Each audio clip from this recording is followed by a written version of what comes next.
I think we can make a start. So welcome everybody, and welcome to our first Let's Talk session of 2023. In our last session, we focused on the cost of living crisis and the amazing work that's going on across our region. And for this meeting, we're going to pick that theme up again as we feature a local pantry in Bath. We'll be highlighting their work and some of the challenges facing our communities. The Council, along with our partners through the Community Wellbeing Hub and other voluntary sector partners, have continued to meet fortnightly over the last 6 months to continue monitoring the impact of the cost of living, to join up where we can and make the most of the resources and the knowledge and the energy across our community. This has meant that we've been able to provide a place for organisations to register their warm spaces, and we now have 49 warm spaces registered across Bath and North East Somerset. We've opened up the Community Contribution Fund again. This is a fund which residents donate their own money to, and we've used this fund to help support those warm spaces with running their centres with energy and with activities that they want to put on. We've awarded 26 grants in total so far, of around £6,500. We'll keep this register open probably until around May time, and then we'll take it down and decide whether we want to use it again, assuming and hoping it's warm again by May, but given the weather now, who quite knows. And then we'll review this again and possibly reopen those warm spaces in the autumn. Through those discussions, we are currently focusing on issues around housing, around debt and around food provision across the region, and what we can do to continue to support our communities. And you're going to hear a bit more about that from our speakers today. Kate, I'm going to hand over to you to introduce our colleagues that are going to speak to us this afternoon. Thank you. Great, thanks, Cherry. Good afternoon. I need to say good morning, good afternoon, all. Kate Morton here, day job Chief Executive of Bath Mind, and I'm also the chair of our infrastructure organisation in Baines, Baines 3SG rather. I just want to really have a quick kind of overview of where we're up to in 3SG. It's been a really busy time. I think we highlighted that when we last met a few months ago. Becky, who is with us, started last May, and in the sort of 9 months Becky's been with us, she's been facilitating and organising lots of trainer and support sessions, the leader network, lots of regular events, those of you who've been attending those, and that's just named a few. We've also been leading on the kind of the influencing and shaping of our integrated care board as we've launched that last July across the Baines, Swindon and Wiltshire patch, and Becky's been very, very heavily involved in that with her infrastructure colleagues in Swindon and Wiltshire, really to ensure that the third sector and our communities are getting a really, really good response to what our needs are and how we can really develop and shape those services across the system. So really, really importantly. And also the development of our Community Wellbeing Hub. Those of you who know the hub in Peasdale St John, that multi-agency response to services has been developing and growing, certainly since the pandemic, and we really want to develop a strategy to look at its sustainability in the long term, sort of from 2024 onwards. And Becky and others have been heavily involved in developing that outreach service, and I know that Simon and Becky are going to be picking some of that up today. So really what the hub and spoke model looks like, which is about the hub of the service and our outreach services that are accessible to our communities across Baines. So that's something that we're developing, and I'm thinking that's something we could bring to a future Let's Talk session. Sarah and Dave, maybe that's something we could do. Great.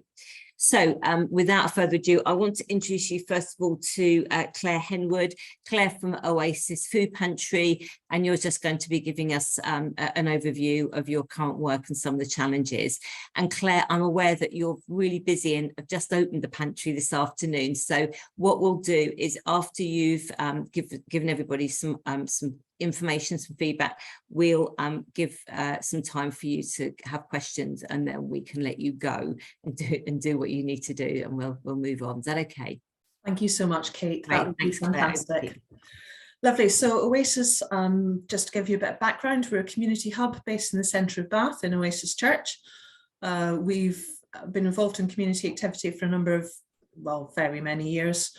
We previously ran holiday activity clubs, every school holiday from October 2016 until the start of the pandemic. We pivoted that to food parcel deliveries through COVID, and then opened our first pantry for longer term support for people in September 2020. We look to fill gaps. So we look at where are the gaps and what can we do? So we've done things as diverse as running a school shoe project, recognising that's the most expensive part of school uniform, kinship carers groups, knowing there's not much support there. And we opened up a second pantry with other partner organisations in Southdown in June 2021. So in terms of our response to the cost of living crisis, we could see from the start of last year, and particularly after the start of the war in Ukraine, that there was going to be an impact. We rightly anticipated that that would be more significant through the autumn. And so we started to prepare ourselves for an increase in pantry membership. So we were fortunate to be able to secure a grant that allowed us to improve both the shopping space and the storage space at both of our pantries. And that meant that we knew we'd be able to have more people shopping with us within each session. We increased our volunteer numbers so that we were ready to manage that when those increased membership numbers came through. We also improved our kitchen facilities through another grant we received, which we knew would then allow us to offer refreshments, tea, coffee, biscuits, cake, but also offer meals if that was something that became important for us to do. And we started just thinking about improving people's resilience. Coming out of COVID and COVID restrictions, we were able to start inviting other local organisations into our pantry sessions to start to build relationships with people where they could then offer advice and support. So we have a number of organisations, I think we've got about 12 who visit us on a regular or semi-regular basis. And that might be offering advice on finances, on debt, on employment, on energy saving. And that we started that at the beginning of last year, and that really allowed for time for people to see those visiting organisations regularly, to build trust in them and to start to build relationships. Because we know that if people are coming for a crisis, for a basic need, then we can guarantee there are other things in life that need to be addressed. So we wanted to make sure that that offer was in place and well established.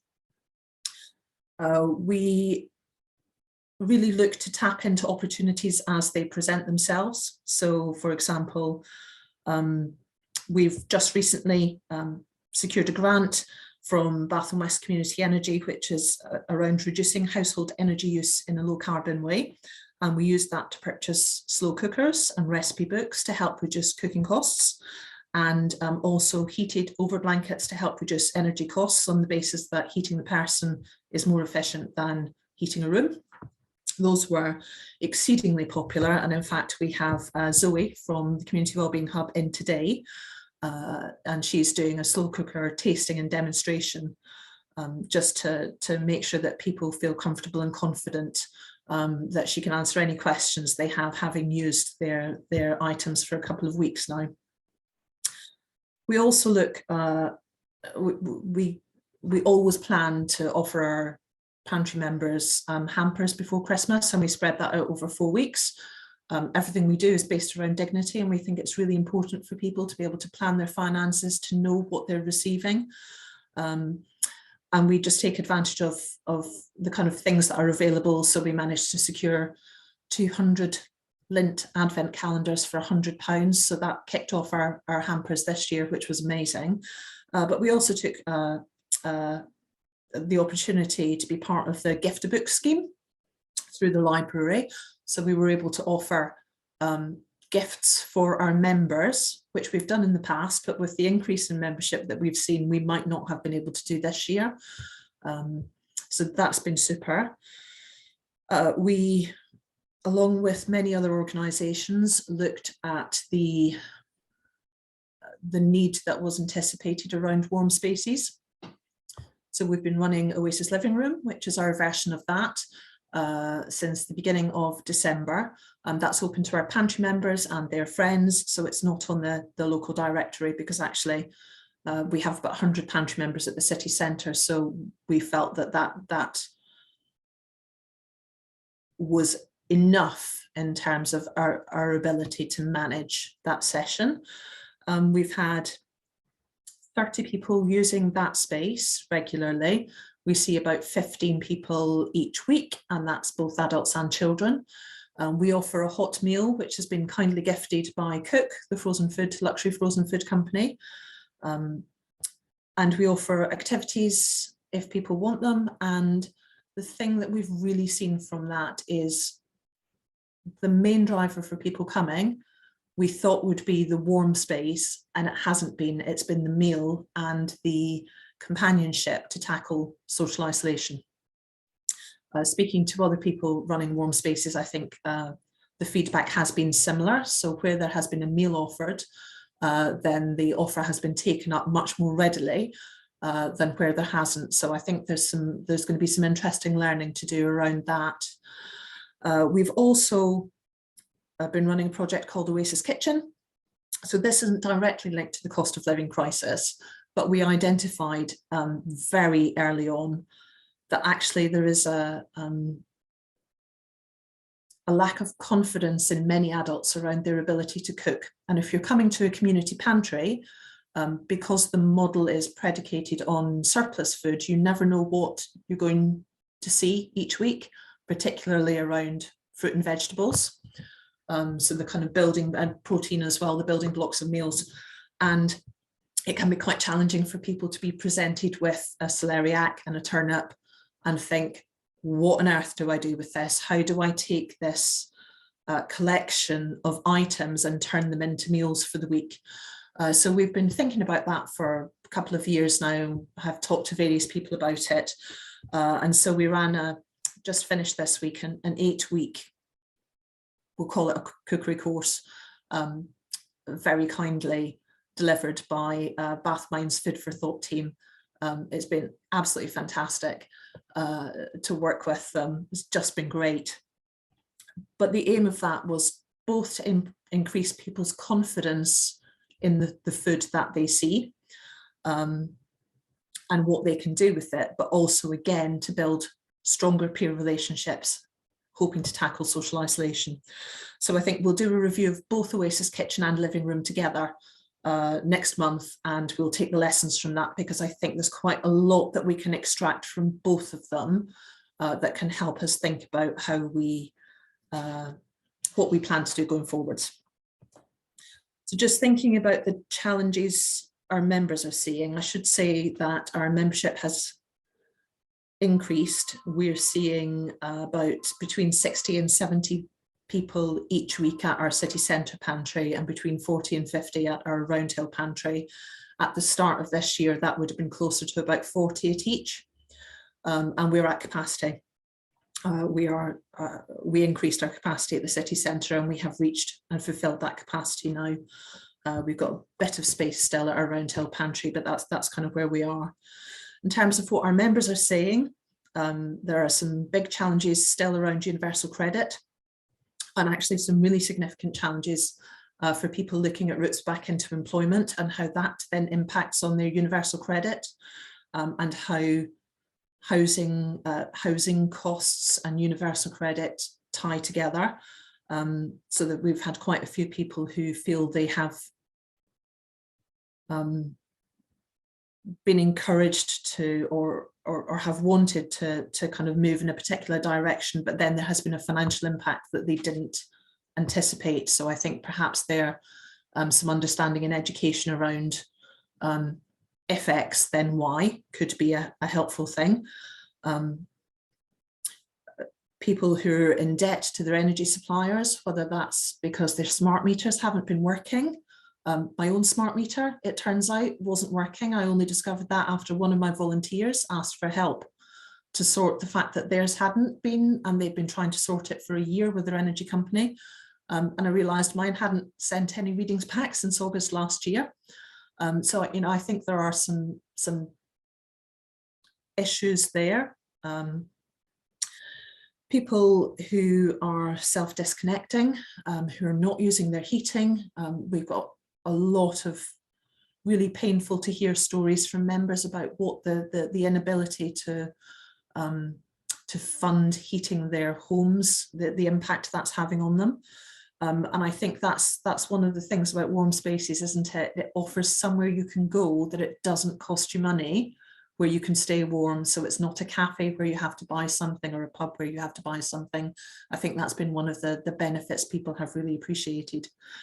One of the challenges for us, one of the things we're noticing is that there's more disquiet amongst our members. I feel like there is a real scarcity mindset, and that people are becoming more inward looking in that. So perhaps where people were a bit more community focused, there is almost a panic, a kind of visceral panic that there isn't going to be enough for me, and we're seeing that played out in a reduction in tolerance, I suppose, between our members, and that's quite hard to see and quite challenging to continue to try and, I guess, to put people's minds at ease. But I think that is an impact of the cost of living crisis generally, and I'd be really interested to hear whether that is something that other people are noticing as well.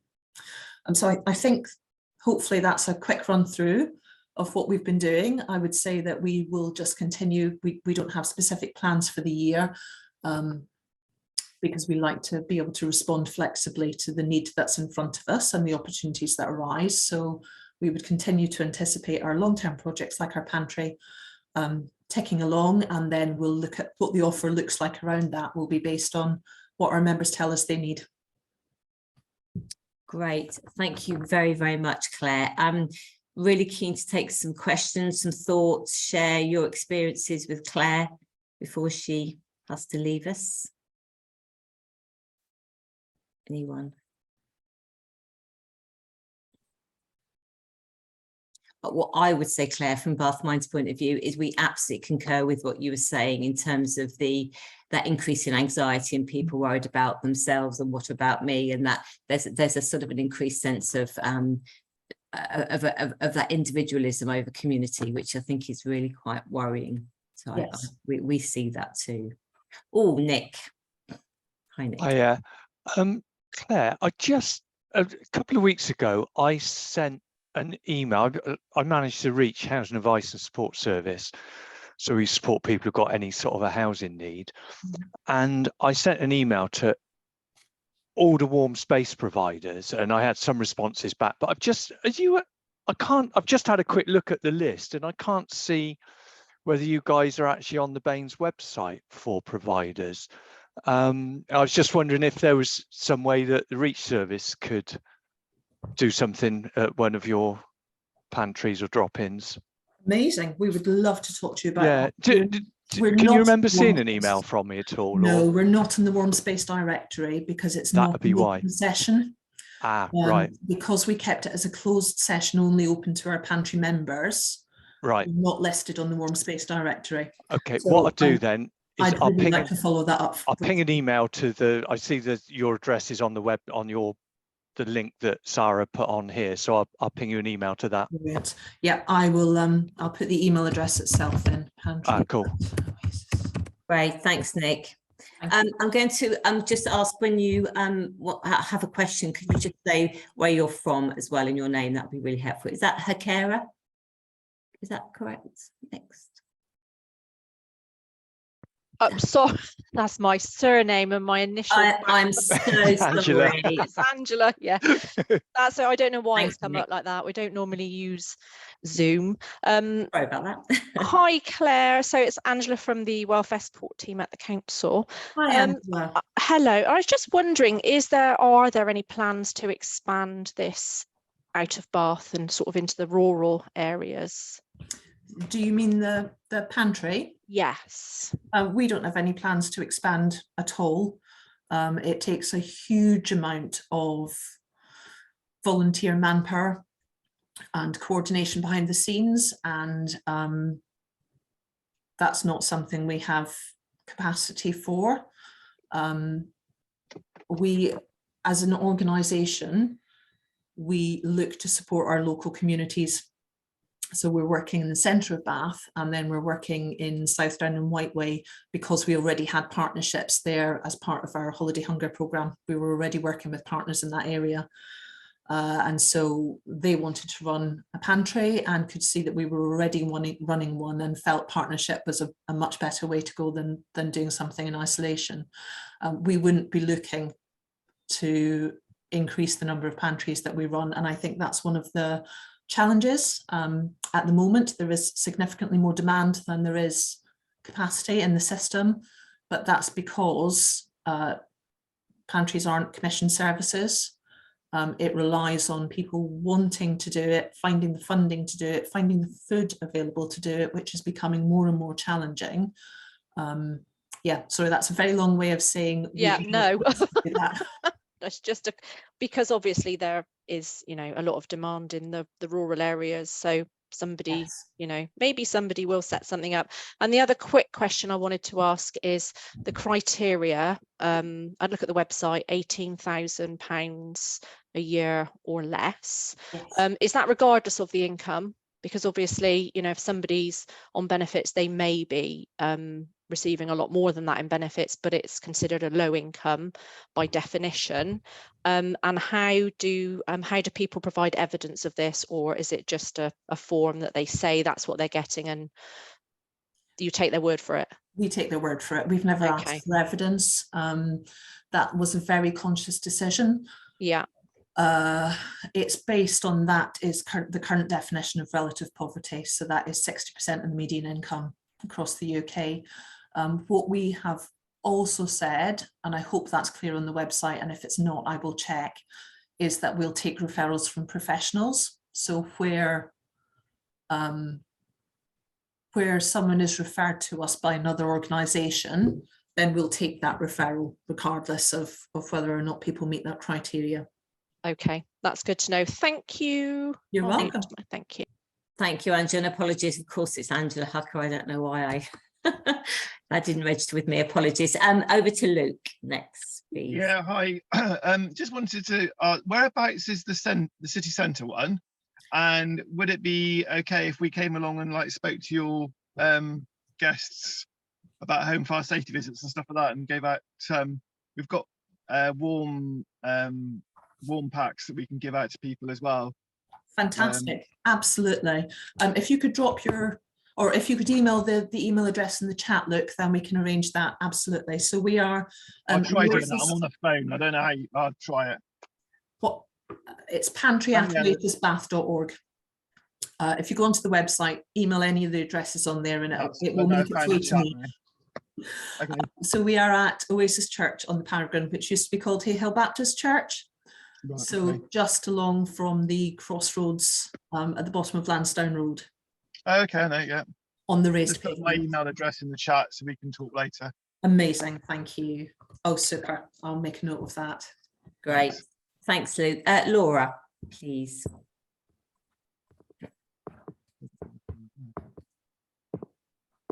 Sorry, I was on mute. I'm the Community Engagement Officer at the Roman Baths, and I've worked with Warm Space, the University of Bath Warm Space, around Christmas time. But I just wanted to offer, if you are looking for sessions for your guests, I do sessions based about Roman history, Bath World Heritage, but it's very light touch. We can do arts and crafts, also handling sessions. I can bring along some artifacts. I'm more than happy to have a discussion with you if you think that might be something of interest. And we can link it to food, we can link it to mindful art. We can be quite flexible. But I'll pop my email address in the chat now if you like, and yes, please. Chat offline. Thank you. And that goes the same for anyone else as well. If you want some sessions, you can. Great. Provide lots of stuff for the communities. Thanks, Laura. Thanks. Dave, I believe you have a question. Dave Dixon. I'm Dave Dixon. I'm the Community Engagement Manager for the Council, but I've been up at the Community Wellbeing Hub for 3 years now. Just a very quick question. Having had a lot of working relationships, Alison Todd and Mercy in Action, they've noticed a real increase in single male coming forward. And I'm just wondering, are you experiencing that same issue with lots more single, especially in the last 12 months, lot more single males presenting themselves? Yes, we have, and particularly, not exclusively, but particularly older males. So if you take our Roundhill pantry as an example, that's when that started, kind of the first 6 months, about 80% of the members attending had children under 16. It was almost directly the opposite at the city centre. It was only about 25%. That has switched, and they're both now about 40, 60. So there has been a significant increase in single household members, quite often referred through Food Bank. So we've got a great relationship with Bath Food Bank and with Gronia and her team. And we're finding that a lot of our single male members are coming through there. But yeah, it has definitely been noticeable to us too. Thanks, Dave. So we've got time for one more, Claire. So Simon Allen, is that okay? Thanks. Yes, of course. Thanks, Claire. That was great to hear all of the work that you're doing, and particularly all of the joint working that you're doing, which is fantastic to hear. It's just a follow up to that last comment, really. So I'm from Age UK, Bath, North East Somerset. It's just what age are we defining as older? I suppose it's just to get a sense of that. Really, that would be really helpful. Yeah. So when people sign up, we ask them for their age bracket. Over 65 is one of those ages, and we're definitely seeing an increase there, but we're seeing an increase in the 45 to 65 bracket as well. My gut feel on that, and it is a gut feel rather than empirical data, is that it's the older end of that age range. So it's the late 50s into 60s that we're seeing the biggest increases. Okay, and I guess just an offer as well, Claire, just from offering our information and advice team who could come and do some sessions with some of your members as well. Thank you so much. I'll be in touch then, Simon. Fantastic. And what do you do with a celeriac and a turnip? Probably not a question for now. Can we have that conversation offline, Simon? Thank you. Thank you very much, Claire. We'll let you go. I know you're going to be very busy this afternoon. Thank you so much for your time, and hopefully, yeah, you'll have those contacts and be in touch with people soon. That'd be great. Thank you all so much. I'm sorry I can't stay for the rest of the meeting. That's really great. Thank you very much, Claire. Bye. So next speakers, I want to hand you now straight over to Simon Allen, who we've just been hearing from, for Chief Exec for Age UK Baines, and also Becky Brooks, Director of FSG, and they're going to be giving you an update on the Ageing Well Network. Over to you two. You going first, Becky? No, I think you're going first. So Sarah's got some slides, your slides, Simon, so I think she's going to share them first of all. So you're up next, Simon. All right, I'll do my best Chris Whitty impersonation. So just wanted to run through a set of slides actually that we shared with the inaugural meeting of the Ageing Well Network, which met probably about a month, 6 weeks ago. So a network of 3 SGs, and really it was a coming together of organisations who predominantly are working with older adults. And I guess what these slides were are an attempt to kind of put some kind of framework around what that network might do. So really it was the start of a conversation, really, to try and put some form around the network as a new network. So next slide, please. So really the starting point was around age-friendly communities. So across the UK over the last few years, the big lottery in particular have funded quite a lot of areas to become more age-friendly.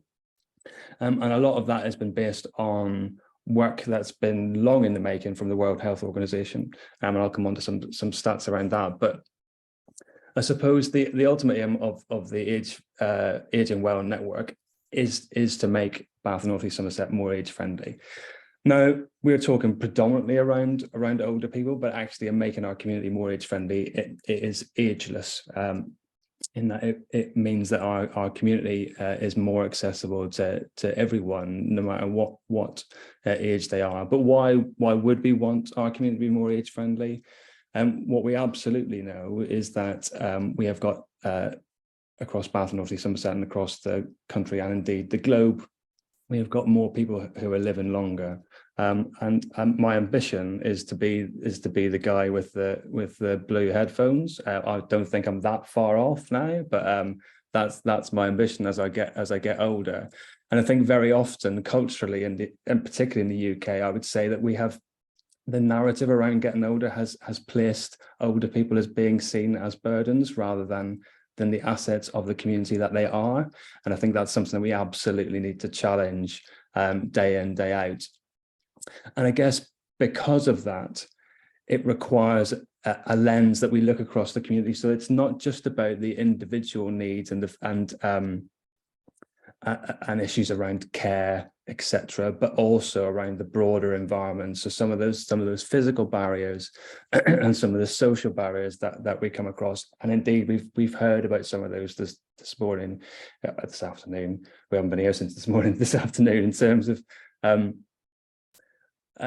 just even that very small fact of being able to have a meal can bring people in to reduce social isolation. Massive, massive issue. So next slide, please. So I kind of mentioned the World Health Organization. There's a really clear framework around what an age-friendly community is. So they have devised 8 interlinking domains, which both cover the built environment and social environment. How do you bring those two things together to make somewhere more accessible?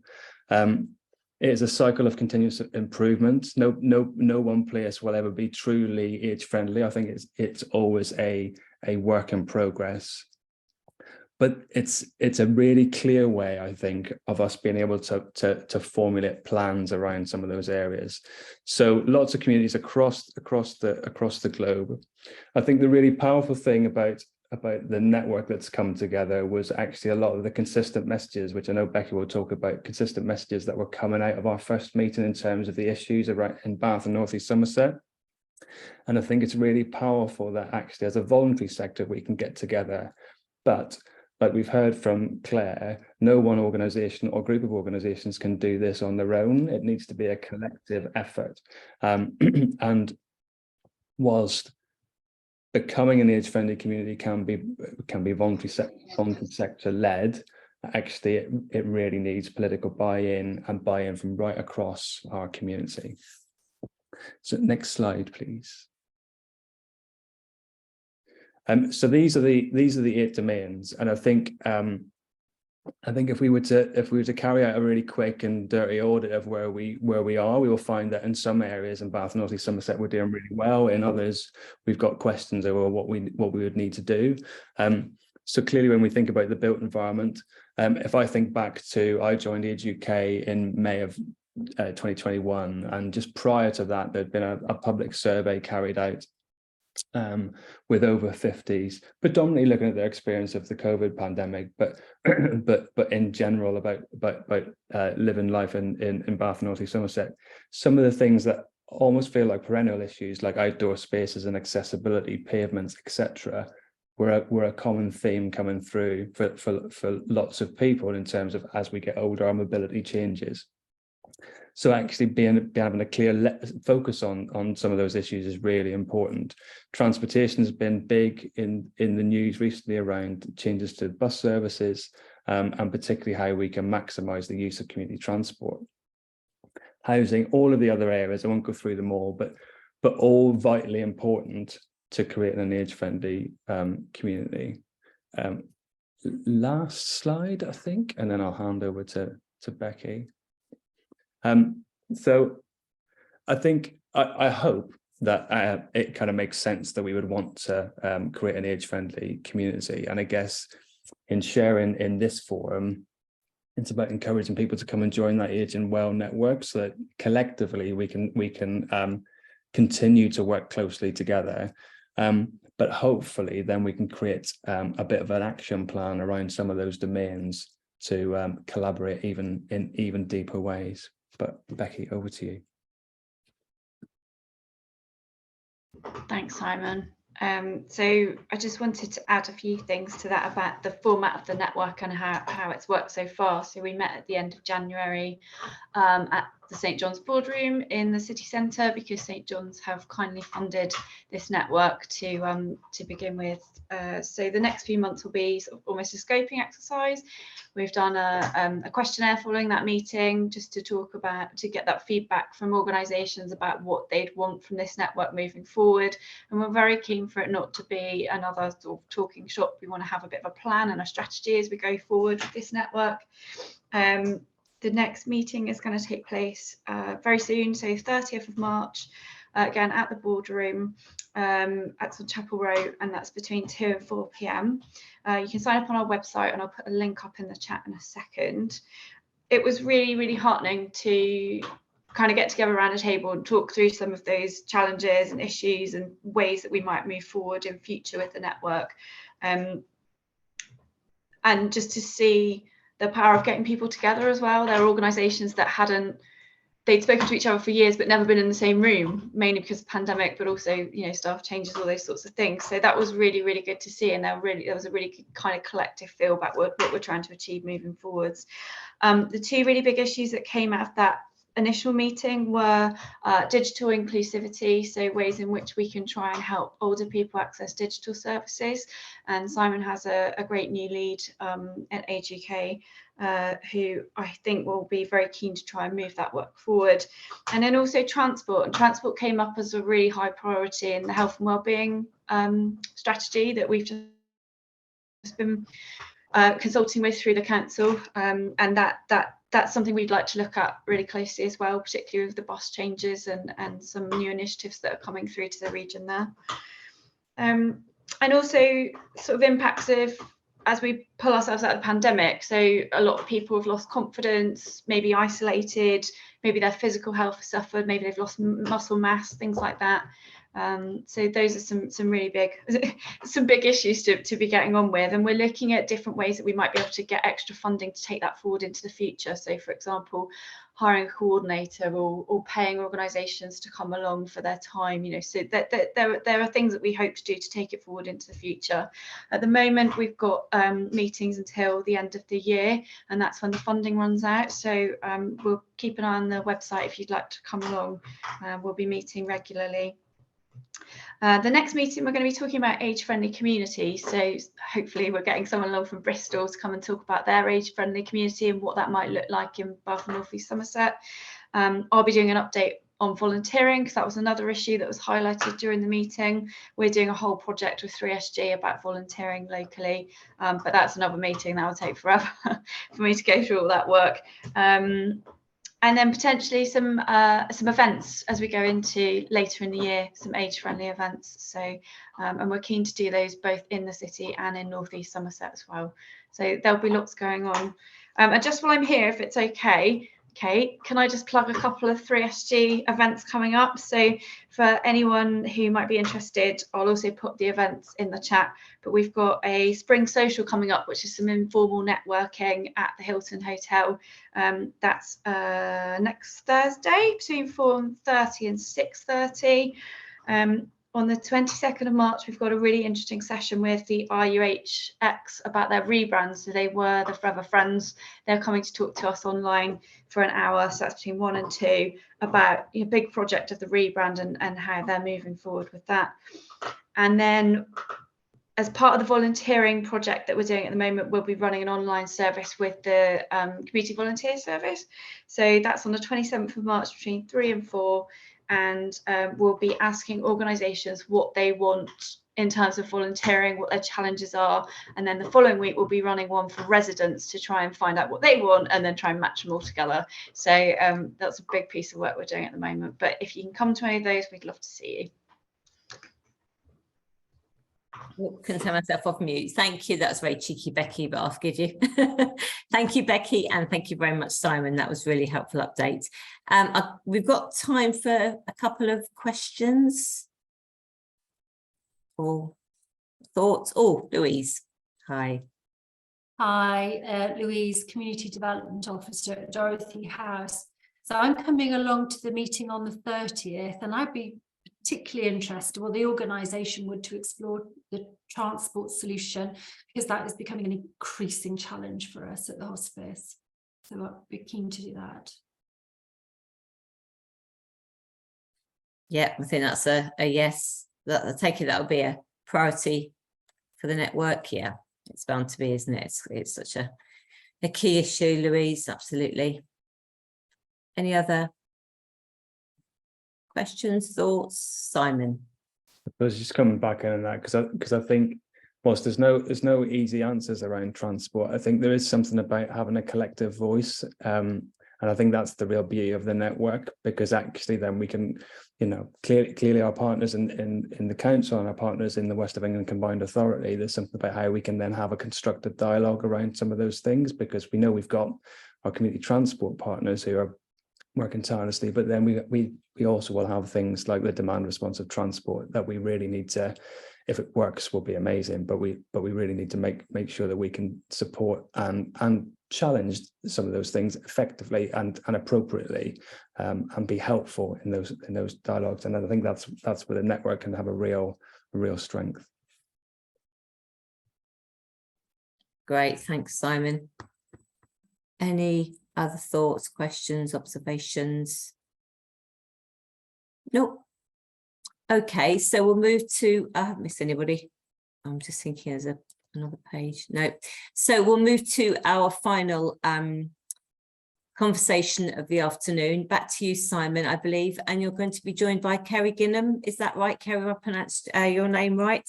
So from Age UK, Baines, and she's your new IUH Community Wellbeing Hub Coordinator, if I got that right. So over to you two to explain the new service there, which is really exciting. Lovely, thanks, Kate. So I'm going to start. So Kerry's here, but she's at the IUH, and I think the Wi-Fi is not the best. Are you there, Kerry?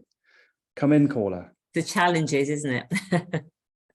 No, I'll get started. Chip in, Kerry, when thanks, Simon. Whenever you fancy. So I suppose the first thing to say, that this project is very much a collaboration across the entirety of the Community Wellbeing Hub, and whilst Kerry, I'm going to speak on your behalf now, Kerry, but whilst Kerry is employed by Age UK Bath and North East Somerset, actually she works for the Community Wellbeing Hub, and I think what we identified really early on, it will come as no surprise to anybody on the call that the IUH and every acute hospital across the country is under immense pressure, and so are all of our adult social care services.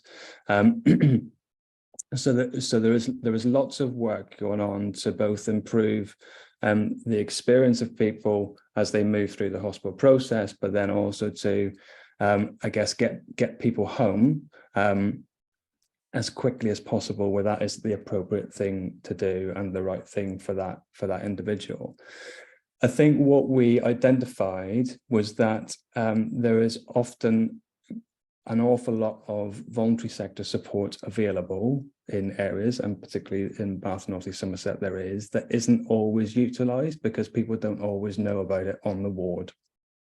And I think one of the legacies of the pandemic was that as the restrictions in terms of infection prevention control kicked in, it meant that lots more organisations were then pulled away from the hospital.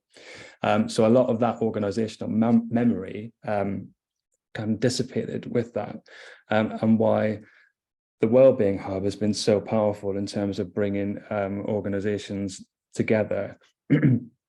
So as part of a transformation programme at the IUH, we started having a conversation around what could we do as a group of organisations around the Community Wellbeing Hub to both, I guess, support that whole discharge process more effectively, but also to make it as easy as possible for individuals and for ward staff to make those referrals into organisations.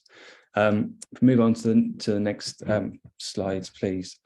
So again, I probably don't need to go through this in huge detail, but these are all the organisations that are specifically contracted to support hospital discharge as part of the wider Community Wellbeing Hub family. So actually an awful lot of support. So whether that is people who are homeless or at risk of homelessness, people who have turned up to the emergency department who are actually in mental distress, the services that my organisation provides in terms of home from hospital support to support people home for up to 6 weeks, right through to people who have had very specific issues like stroke, and support to carers. So there is an awful lot of support available that potentially wasn't always being utilised in the way that it could be. Go on to the next slide, please, Sarah.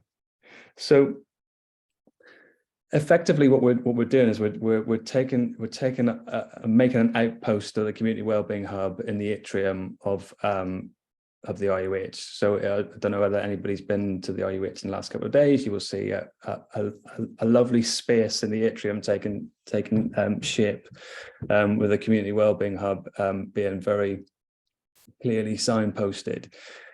And there's 3 parts to this project. One is the visible presence in the atrium, and the aim of that is to, I guess,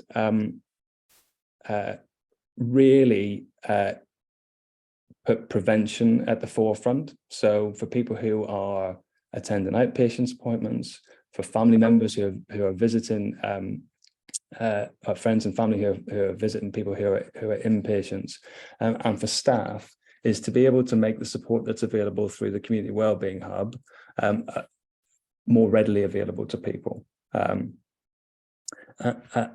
make it that as easy as possible for people to connect into those sources of support. So in the atrium there will be Kerry and her team will be very visible at the atrium, alongside the ability for people to self-refer using the Rivium system that's in use at the Wellbeing Hub into Wellbeing Hub partners. The second part of the project is about making it as easy on the ward for ward staff and for individuals to be able to connect into sources of support. So as a collection of organisations, we've developed a really thorough checklist for either people to complete themselves if they're able to do that on the ward, or for discharge facilitators who are employed by the IUH to complete with people, so that people can be assured that there will be support available to them, either to get them home or will be there when they get home. And that could be some practical support in terms of somebody getting their shopping or taking care of some of the other practical tasks when people get home, like meal prep and that sort of thing. Or it could be around a benefit application or small aids adaptations, the whole plethora of things that that can be put in place. But I think crucially for the ward staff, it's also being assured that that support's going to be there, because very often I think we've seen that sometimes ward staff, if they don't know about the support that's available from the voluntary sector and the hub, that the only options that are then available to them are home care or potentially a residential bed, which might not be the right thing for that individual. So this is really putting the broader support front and centre. And then the final aspect is at the IUH there is a discharge hub. So some people, not all people who are being discharged out of the IUH, will go through the discharge hub. And what we're trying to make sure is that every step of the journey, the support available from the Wellbeing Hub is made accessible to people. And throughout all of that, there is the support from the Wellbeing Hub, but also the backup of all the support and information that's available on the Live Well website. So at various points, there are iPads that are going to be available for people to either make a referral or do a search, and people will be able to access all of that information from one place. So it's a really exciting project. I think it's pretty unique in the country in that we've got very close working between the voluntary sector, the local authority and the IUH. And crucially, we've got a digital system that connects all of those things together. And I don't think we can underestimate how unique this whole proposition is in the country, to be honest. So I think that is the last slide. Look at how fancy it looks. That's all I can say. But and thanks to Sarah for all the hard work in getting it looking so fancy. But yeah, any questions on that? And Kerry, I don't know whether you were there or whether you've got anything you wanted to add.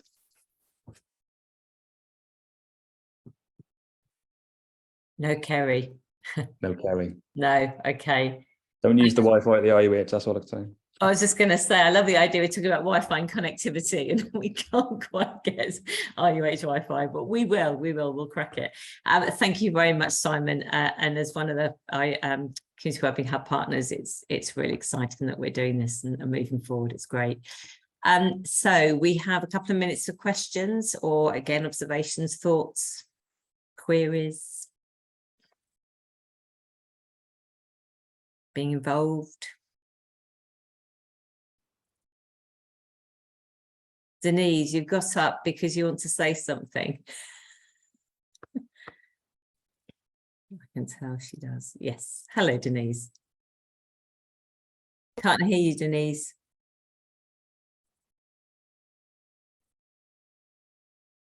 Try again. No. No. Are you at the hub? Could you go to Sarah? Sarah's coming.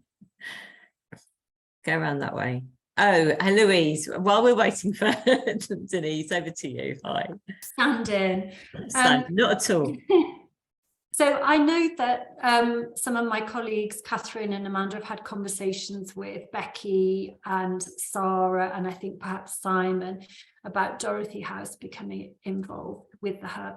I know historically we have been involved with the hub about a year and a half ago, yeah.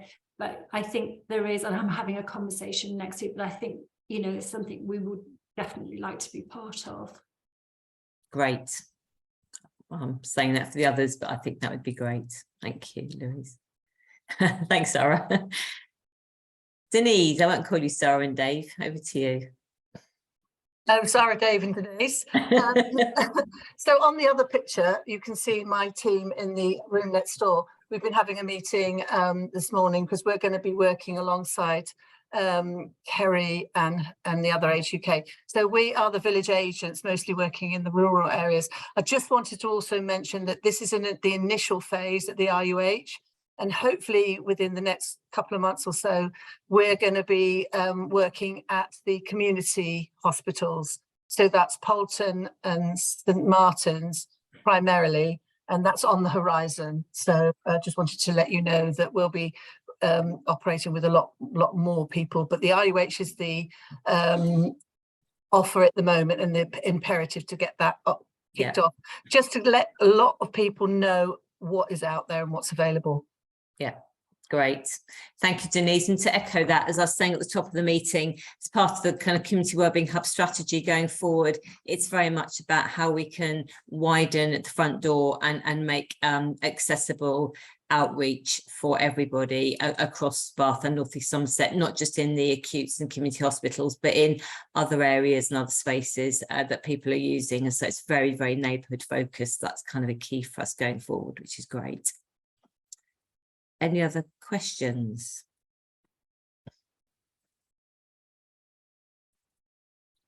I think it's over to you, Cherry, to wrap up. Is that okay? Yeah, thank you, Kate.